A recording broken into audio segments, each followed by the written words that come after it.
Tay. Bakit? Paano po ba, pagkain ng tahong? Pagkain ng tahong. Opo, yung tahong po, kakainin mo po. Madali lang yun. Tuturuan kita kung paano kumain ng tahong. Ayan. Siyempre, dahil Comsci tayo, dapat may algorithm. So, una, siyempre, dapat pumili ka ng magandang tahong. Dapat hindi mabaho. Kasi, kapag mabaho yung tahong, hindi masarap kainin yun. Baka nga itapon mo lang yun, di ba? Sayang ang pera gagastusin mo na pambili ng tahong. Pangalawa, pag nakapili ka na ng sariwang tahong, siguraduhin mong nakasarang maigi. Kasi pag may nakabukas na konti, hindi na sariwa yung tahong na yun. Tapon mo na. Wala.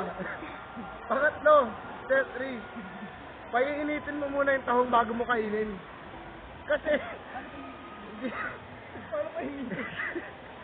Anong painitin? Madali lang yan. Kuha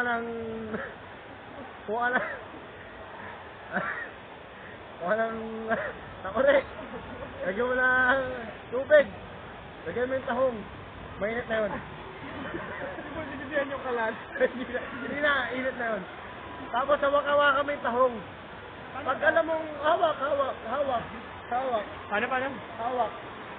Kasi okay ang pag ganyan tayo. Ngayon, Bilis, puta. kapag siyempre, eto na yung maganda, pagkakain ka na ng tahong. So una, siyempre, pag pag kumulo na yun, bubukas yun, kasi mainit na siya eh. Bubukas yung tahong. Maliit. Kasi hindi pa siya bukang-buka.